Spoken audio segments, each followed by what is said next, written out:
welcome back to Digital Gate Studios with another deck profile today. I'm joined by my man Jacob, and what'd you bring for us? I brought a blue Magnamon, or blue Magna X. It's a deck that I think is going to be pretty popular going into this new format. Magna X is just a very strong card, and this is my take on the list. Yeah, it's a very strong card. I think it saw a lot of play when it came out, and I think it's going to keep being relevant. Yeah, I mean, just a 15k blocker that is immune to effects is pretty good. Something I think players will come to find out this next format too, with a certain D Reaper. But yeah, I think Magnex is super cool. Now that the yellow vaccine has gotten, I don't like to play. I have this thing where I don't like to play decks when they're the tier 0 or tier 1 decks. But whenever they get hit, I like to take a look at decks and see, okay, if people were playing what they thought was the most optimal line, what are some other routes we can take? I.e. playing the Magna hybrid deck and stuff like that. So this is another, take on it. I happen to think it's pretty good. I've enjoyed playing it at locals. There's a lot of cards in there that players at locals seem to get super surprised by. Starting off with eggs, of course. We're playing pretty simple. We've got 4 of the Demi Vs. This is the alternates. If your 2 or more colors gets plus 1k. For me, this is the best Demi Vmon. The extra 1k goes a long ways. Lets Magnamon sit at 13k before effects are procs.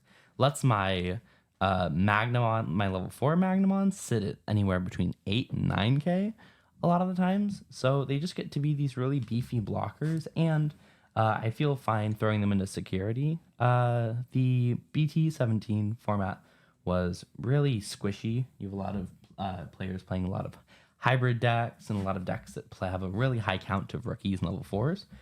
So Magnamon's having just that one extra DP just kind of helps them chunk through security without being too scared of anything besides a mega. Yeah, I think in this case especially, that 1k is a good break point because 12 versus 13 is a big difference on safety against security. A lot of level 6s nowadays are 12ks. Absolutely. And then to finish off, we have the 1 copy of BT12 Demi Vmon. I just like the draw one. I've heard some players think that you should just play the 4. I am known for hating playing only 4 eggs. I know I'm going to go to time, or I know I'm going to have a super long game where I'm going to go, I really wish I had my 5th egg. So I always beat it in my head to try and at least play another egg. This is just the best one we can find. If you have a green Digimon in play, draw 1 when attacking. Extra cards can't hurt too much. The only time this comes up as being a negative is against stuff like Mirage, but those are things we just have to play around. Moving on to the rookies, we're gonna start off with 4 copies of the BT12 Vmon. This is just the go-to searcher for any free deck or blue deck kind of right now between Imperial Dramon and Magna. Searches out Davis and any card with free in traits, and the end of turn Jogress. Although we don't get to use it in this deck, just a cheap searcher that searches. A lot of times this adds 2 cards to your hand, which is pretty nice, and this art's super cute. No, absolutely, I love it. Just munching on the ramen, but yeah, no, the search is really good for any deck it can go in. Really, absolutely. Coming into our second slot, we have 4 copies of the promo Vmon. This Vmon, I think, is the best one of all of them. It just kind of does everything you want out of a Vmon. It digivolves for super cheap. An inherited effect that lets you draw cards multiple times in a turn because it's not once per turn. This Vmon's awesome, and if I could play 8 copies of this Vmon, I would, just because this Vmon this Digimon kicks butt. However, we can't play 8 copies of it, so instead we opt for the BT16 Vmon. Another card that gets gains some extra memory, and then the inherited plus 2k goes a long ways in making helping us get over certain matchups. A lot of times In prior, this deck has struggled in the decks that are able to stop Magnamon before it can proc its all turns effect. So having these extra 2k, 1k effects throughout the deck can stack up to where they're not able to stop our stack super efficiently. So that's the list. 12 rookies is, I think, pretty common. I've heard people play up to like 14 or 16. This is the amount of rookies that I've found works best for me. 12 sounds pretty good to me. I don't know why you need 14. I mean, it's not really a rookie rush style deck, right? You're trying to establish that boss monster. Yeah, and my main goal is kind of to, make a Magna X and do everything I can to make sure that Magna X kind of carries me throughout the game, because that is something that's like, very real about Magna X is once the card exists in play, it's very hard to get rid of. And so if you were able to protect it and able to give it enough boosting cards to allow it to, take you through the game, it will. Yeah. Moving on to our champs. I do play a slightly higher amount than normal. Again, I really want to see my Magna X. So having the level 4s all be Magnamons and having a plethora of them, I thought was really helpful, and just making sure I see them. Coming in with 4 copies of the BT13 Magnamon. This is just an all-around good Magnamon. It has probably the best armor purge version out of all of the Magnamons, being that if it would get bounced or bottom decked, you still get to spit out a Vmon, even from your hand, which is really cool. In fact, if all of the Magnamons had this alterns effect, they'd probably be pretty busted. Yeah. But this guy sits here nicely at a 4 of. He is not one I would consider cutting out of all the Magnamons, just because he, like I said, he's the most like all around, has like the best form of protection besides our Magna X. Makes sense to me. Next, we have 4 copies of the starter deck Magnamon. I've frequently went online and saying that if Magna X didn't exist, this would be the best card in the deck. This Magnamon's really good. It's a security bomb. It digivolves out of security as well as de-digivolving. Plus that when digivolving to be able to strip sources based on color and toxicity is really crazy. This Magnamon is surprisingly really strong, and it's kind of crazy that we just kind of got it as a throw in with the Terriermon starter deck. Yeah, what were they thinking with that? That card's just, ever since that deck came out, we've been seeing this card played just so much. Absolutely. This card, for good reasons. This card's a beast. And then to top it off, I am playing 4 copies of the BT8 Magnamon. If you were going to cut down on any of the Magnamons, it'd be this one that you could cut down to 3 or 2. I had the playset of alt arts, and I like playing playsets of cards. It makes it easier for counting in my head how many I've seen throughout a game. But absolutely, these are the ones that are the most important. This is the one that is more of a filler card. Although I have had games where this has gotten +8, and then my Magna X sits at, like 26 without any, That's pretty being good. immune to anything. The other thing, too, is like the 12 and 12 sounds kind of weird on 3s and 4s, but they're all armor purge. So there's going to be a lot of times where, you block, you purge, you can Evo again. Exactly. But yeah. 12 rookies, 12 champs. I want to see them frequently, and most of these cards are really good. There doesn't feel like a lot of like dead cards that we have to play just because they're typal. Almost all of these Magnamons have very strong effects and use them very well. Moving on to our level 5s. We don't play any level 5s because our Magna X goes on our dudes for free. So it's just simply the man himself, Magna X. This card's crazy. 15k, immune to effects, swings twice, 3 colors, Blocks twice. blocks twice. This card does everything you want and more. And definitely one of those cards that I think if this wasn't a secret rare somehow. Also, I think if we ever get to a point in the game where this isn't a secret rare level card, we have much more problems we were worrying about. yeah, there's not much to say. There's not much to say about this card. This card's really good. What there is to say about is the supporting level 6s and 7s that I have to go along with it to help make it work really well. Because again, what I'm trying to do with this deck is establish a Magna X and then use various options in Digimon to help make sure this Magna X sticks on the field and is able to be as powerful as possible. For starters, we are playing 2 copies of the EX6 Durandamon. This is a hand main effect of by paying 3 cost and tucking it under a Legend Arms trait or a level 6 Digimon, you can pop something with DP less than or equal to this Digimon's DP. So, of course, our Magna X can sit anywhere from, 15 to 18k pretty regularly. So this just becomes a 3-cost Gaia Force a lot of the times.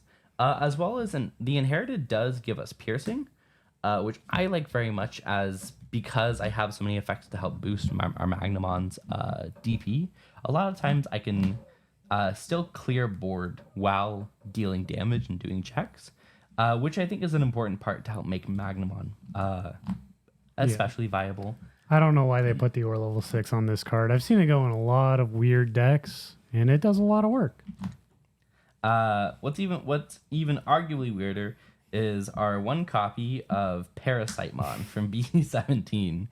A little less played by paying a cost of 4 and tucking this under one of your level 5 or highers. You can tap a Digimon or you can suspend a Digimon and then attack into that Digimon. And with an all turns, with the your turn, that gives us plus 3k, and in all turns of when you would be deleted, you can spit out the Parasitemon. This card might seem a little crazy, but honestly, this plus 3k is pretty big, allowing my Magnamon to sit at very big number. Over 18k without security procking is really good, especially for a certain green bug that likes to redirect my Magnamon before I can get any security checks in. This Parasite kind of allows me to just be really big.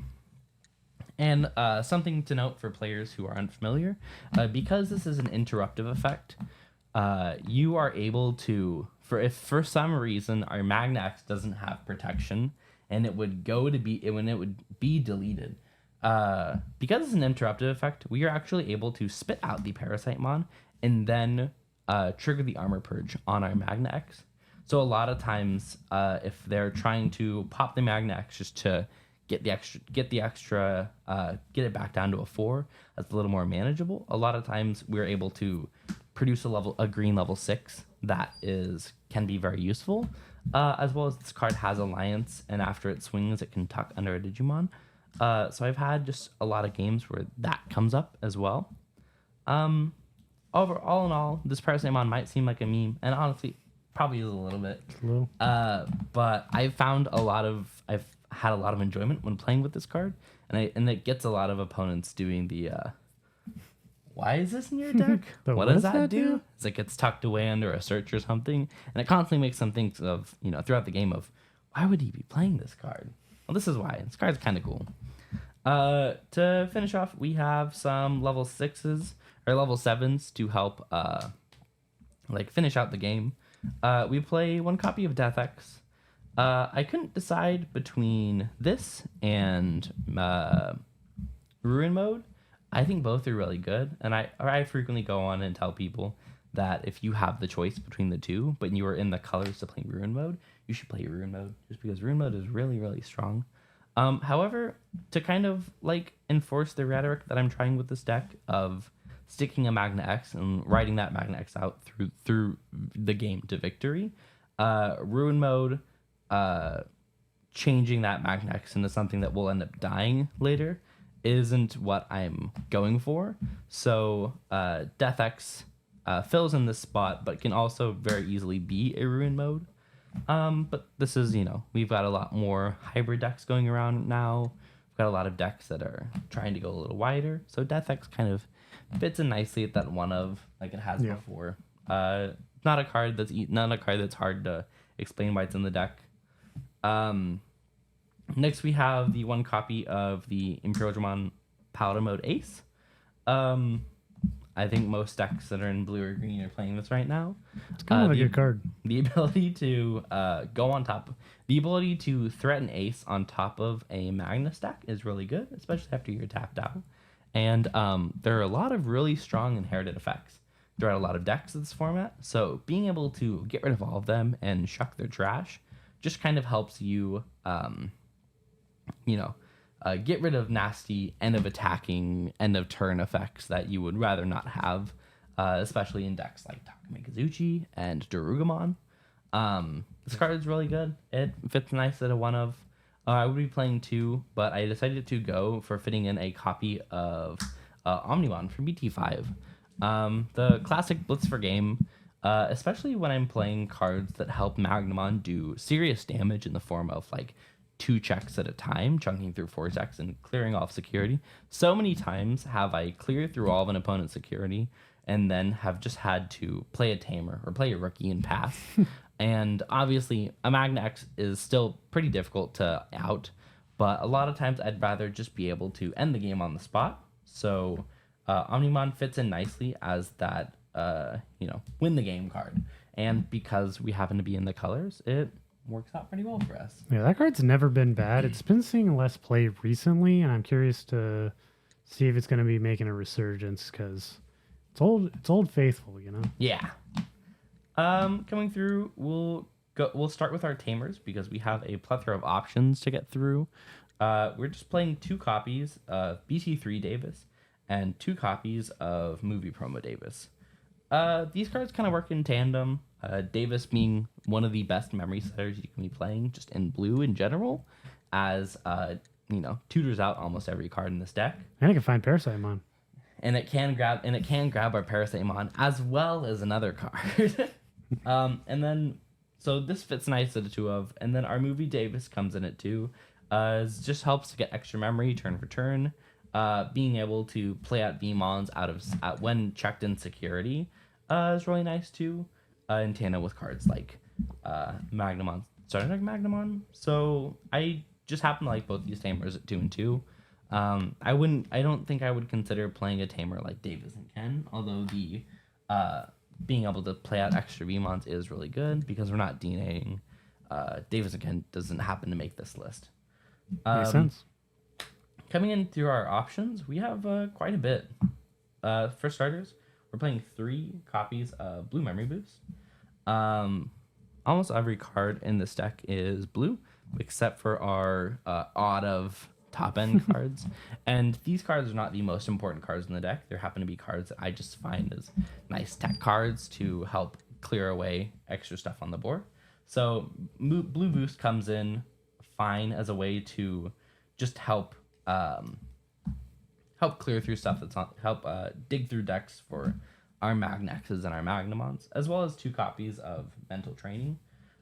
These are just our blue tutors. These are our blue search cards. They're good. Most decks play them. I like it. We're playing 1 copy of Awakening of the Golden Knight. Only 1? If we could, we'd be playing more. This card's really good. Obviously, there's a good reason this card should be at 1 of. But even with our Magnamon going on top of all of our Magnas, sometimes just the extra, the fact that it goes for cheap. Cheap, yeah. So 3 instead of 5 is really nice too. And the fact that it can be immune to DP effect is really good too. All in all, as well as this security effect to grab a Magnamon for my trash to my hand and add this card means that all of a sudden I'm getting to play with 5 copies of Magnax, which is pretty good. Card's good. The reason it's a 1 of. I happen to be really fond of this card. Definitely a worthy inclusion. 2 copies of Final Zubagon Punch. Card that's kind of became a namestay in this deck as of recent.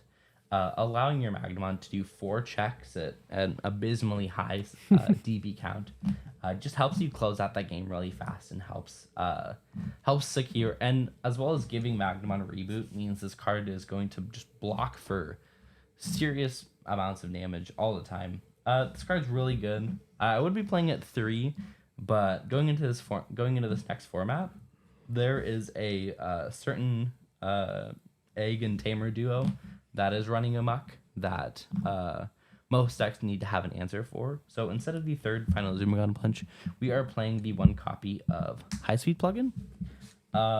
Giving jamming and that important clause of can't be blocked by your opponent's Digimon is really good. This also helps in mirror matches. A lot of times, I don't know if there are any Magic players who watch our pod, but for those of you who played in like the 2014-15 era, when Siege Rhino was a mainstay, there was a big problem of these high toughness creatures kind of clogging up the board state because there was no way to get around them, and there was no way to go through them either. So a lot of times in Magna mirrors, there can become an issue of us both having these really big Magnamons who just kind of sit there and neither of us want to swing because neither of us want to potentially lose our stack. And we're just going to clash against each other a couple of times. So High Speed Plugin, although mainly there for the Mother Degree Prosciutto combo, this card also does help out a lot in the mirrors, as being able to go Final Zubagon High Speed Plugin, all of a sudden I can clear through Into Blitz Omni. Exactly. All of a sudden I can clear through security where a lot of times they don't think I'm able to. And the security effect of draw one and add this card to hand, just a nice little effect. I like this card as a one of. I wouldn't be opposed to it becoming the third copy of Final Zubagon, or if you wanted to play more high speed plugins, you could cut down on Final Zubagons. Yeah, that's definitely depends on your meta. So exactly. And then to round it out, we just have 3 copies of Lightning Ray, and a zero cost way to gain some extra memory and trigger our Magnamon is really good, and just allows us to not be worried about ace threats or threats from pesky options that could, ruin our day. Sometimes we just want to get some extra memory and help make sure our Magnamon doesn't get blown up in security. I like it. So this is the deck. Again, I've got some kind of oddball cards that make it into the list, but all in all, I play this deck quite a bit, and I happen to really enjoy it. Thank you guys for watching. If you have any comments or concerns, or have another deck profile you'd like to see, let us know down in the comments. Yeah, and if you made it this far, make sure you like, comment, subscribe, and check us out in the next video. We'll catch you next time.